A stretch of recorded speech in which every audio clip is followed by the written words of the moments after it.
ರಾಜ್ಯ ಬಿಜೆಪಿಯಲ್ಲಿ ಬಣಗಳ ಬಡಿದಾಟ ಸಿಕ್ಕಾಪಟ್ಟೆ ಚರ್ಚೆಗೆ ಕಾರಣ ಆಗ್ತಾ ಇದೆ. ಇವೆಲ್ಲದರ ನಡುವೆ ಬಿಜೆಪಿಯಲ್ಲಿ ಕೋರ್ ಕಮಿಟಿ ಮೀಟಿಂಗ್ ಅನ್ನ ಕೂಡ ಆಯೋಜನೆ ಮಾಡಿದ್ದಾರೆ. ಇನ್ನು ಯತ್ನಾಳ್ ಅವರ ರೆಬಲ್ ಟೀಮ್ ರಾಜ್ಯಾಧ್ಯಕ್ಷ ಸ್ಥಾನ ಬದಲಾವಣೆ ಆಗಬೇಕು ಅಂತ ಪಟ್ಟು ಹಿಡಿದಿದ್ದಾರೆ. ಇನ್ನು ವಿಜೇಂದ್ರ ಅವರು ದೊಡ್ಡ ವಿಶ್ವಾಸವನ್ನ ಹೊಂದಿದ್ದಾರೆ, ನಾನೇ ಅಧ್ಯಕ್ಷ ಅನ್ನೋದಾಗಿ. ಆದ್ರೆ ಇವೆಲ್ಲ ಜಟಾಪಟಿಗಳ ನಡುವೆ ಒಂದು ಪಂಚಮಸಾಲಿ ಸಮುದಾಯದ ಪ್ರಭಾವಿ ನಾಯಕನ ಹೆಸರು ಈಗ ಮುಂದಿನ ರಾಜ್ಯಾಧ್ಯಕ್ಷ ಸ್ಥಾನದ ಹೆಸರಲ್ಲಿ ಕೇಳಿಬರ್ತಾ ಇದೆ. ಹಾಗಾದ್ರೆ ಯಾರದು? ಈ ಬಗ್ಗೆ ಒಂದು ಅಪ್ಡೇಟ್ ಲಭ್ಯವಾಗ್ತಾ ಇದೆ, ಗಮನಿಸ್ತಾ ಹೋಗೋಣ.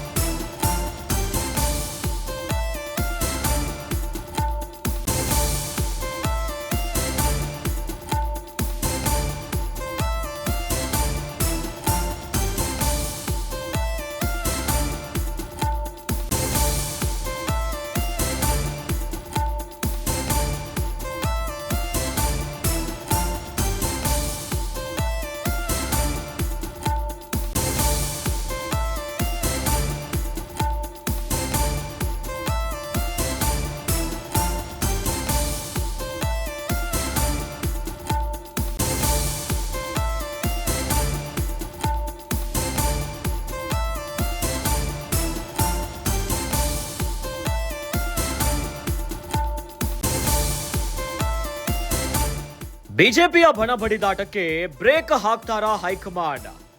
ರಾಜ್ಯದ ರೆಬಲ್ಸ್ ಕದನಕ್ಕೆ ಬಿಜೆಪಿ ಹೈಕಮಾಂಡ್ ಎಂಟ್ರಿಯನ್ನ ಕೊಟ್ಟಿದ್ದಾರೆ. ರಾಜ್ಯ ಉಸ್ತುವಾರಿ ಅಗರ್ವಾಲ್ ನೇತೃತ್ವದಲ್ಲಿ ಮಹತ್ವದ ಸಭೆಗೆ ಸಿದ್ಧತೆಯಾಗಿದೆ. ರಾಜ್ಯದಲ್ಲಿ ಬದಲಾಗುತ್ತಾ ಬಿಜೆಪಿಯ ರಾಜ್ಯಾಧ್ಯಕ್ಷ ಸ್ಥಾನ. ಬಿಜೆಪಿಯ ರಾಜ್ಯಾಧ್ಯಕ್ಷ ಸ್ಥಾನಕ್ಕೆ ನಡೀತಾ ಇದೆ ಭಾರಿ ಒಂದು ದೊಡ್ಡ ಪೈಪೋಟಿ. ಇನ್ನು ಶಾಸಕರ ಬಲದ ವಿಶ್ವಾಸದಲ್ಲಿದ್ದಾರೆ ಬಿವೈ ವಿಜಯೇಂದ್ರ ಅವರು. ಇನ್ನು ವಿಜಯೇಂದ್ರ ವಿರುದ್ಧ ಯತ್ನಾಳ್ ರೆಬಲ್ ಟೀಮ್ ಸಮರವನ್ನೇ ಸಾರ್ತಾ ಇದೆ. ಯತ್ನಾಳ್ಗೆ ಪರೋಕ್ಷವಾಗಿ ಬೊಮ್ಮಾಯಿ ಮತ್ತು ಅಶೋಕ್ ಬೆಂಬಲ. ವಿಜಯೇಂದ್ರ ವಿರುದ್ಧ ಬೆಲ್ಲದ ಬಾಣವನ್ನ ಹೂಡ್ಬಿಟ್ಟಿದ್ದಾರೆ ಯತ್ನಾಳ್ ಟೀಮ್ ಅವರು. ಇನ್ನು ಪ್ರಬಲ ಪಂಚಮಸಾಲಿ ನಾಯಕರಾಗಿದ್ದಾರೆ ಅರವಿಂದ್ ಬೆಲ್ಲದ್ ಅವರು. ಅವರ ಹೆಸರು ಈಗ ಮುನ್ನೆಲೆಗೆ ಬರ್ತಾ ಇದೆ. ವಿಜೇಂದ್ರಗೆ ಲಾಭವನ್ನ ತಪ್ಪಿಸಿ ಬೆಲ್ಲದ್ಗೆ ಪಟ್ಟ ಕಟ್ಟಲು ಅತೃಪ್ತರು ಪ್ಲಾನ್ ಮಾಡಿದ್ದಾರೆ. ಏನೋ ಸುನಿಲ್ ಕುಮಾರ್, ಬಸನಗೌಡ ಯತ್ನಾಳ್, ಅರವಿಂದ ಬೆಲ್ಲದ ಹೆಸರನ್ನ ಚಾಲ್ತಿಯಲ್ಲಿ ಇಡ್ತಿದ್ದಾರೆ. ಯಾರಿಗೆ ಒಲಿಯುತ್ತೆ ಬಿಜೆಪಿಯ ರಾಜ್ಯಾಧ್ಯಕ್ಷ ಪಟ್ಟ ಅನ್ನೋ ಕುತೂಹಲ ಕಾಡ್ತಾ ಇದೆ. ರಾಜ್ಯ ಬಿಜೆಪಿಯಲ್ಲಿ ಬಣಗಳ ಬಡಿದಾಟ ತಾರಕಕ್ಕೇರ್ತಿದ್ದಂತೆ ಈಗ ರಾಜ್ಯ ಉಸ್ತುವಾರಿ ಎಂಟ್ರಿ ಕೊಟ್ಟಿದ್ದಾರೆ. ಇವತ್ತು ಬಿಜೆಪಿಯ ಪ್ರಧಾನ ಕಚೇರಿಯಲ್ಲಿ ಸಂಜೆ 3 ಗಂಟೆಯಿಂದ ಕೋರ್ ಕಮಿಟಿ ಮೀಟಿಂಗ್ ಅನ್ನ ರಾಜ್ಯ ಬಿಜೆಪಿ ಆಯೋಜನೆ ಮಾಡಿದೆ. ಈ ಮೂಲಕ ರಾಜ್ಯದಲ್ಲಿ ಬಿಜೆಪಿಯ ಪಡೆಯಲಾಗ್ತಾ ಇರುವಂತಹ ರೆಬಲ್ ಕದನಕ್ಕೆ ಹೈಕಮಾಂಡ್ ಬ್ರೇಕ್ ಅನ್ನ ಹಾಕ್ತಾರಾ? ಅಸಮಾಧಾನಗಳು, ಅತೃಪ್ತದ ಮಾತುಗಳು, ಇನ್ನು ಬಹಿರಂಗ ಹೇಳಿಕೆಗಳು ಇವೆಲ್ಲದಕ್ಕೂ ಕೂಡ ಫುಲ್ ಸ್ಟಾಪ್ ಇಡುವಂತ ಕೆಲಸಕ್ಕೆ ಮುಂದಾಗ್ತಾರಾ ಅನ್ನುವಂತ ಪ್ರಶ್ನೆ ಎದುರಾಗ್ತಿದೆ. ಇನ್ನು ಬಿಜೆಪಿ ರಾಜ್ಯಾಧ್ಯಕ್ಷ ಸ್ಥಾನಕ್ಕೆ ದೊಡ್ಡ ಮಟ್ಟದ ಪೈಪೋಟಿ ನಡೀತಾನೆ ಇದೆ. ಇನ್ನು ಶಾಸಕರ ಬಲ ಮೇಲೆ ಬಹಳ ವಿಶ್ವಾಸವನ್ನ ಹೊಂದಿದ್ದಾರೆ ಬಿವೈ ವಿಜಯೇಂದ್ರ ಅವರು. ನಾನೇ ಅಧ್ಯಕ್ಷ ಸ್ಥಾನದಲ್ಲೂ ಮುಂದುವರಿತೇನೆ ಎನ್ನುವಂತ ವಿಶ್ವಾಸವನ್ನ ಹೊರಗಾಕ್ತಿದ್ದಾರೆ.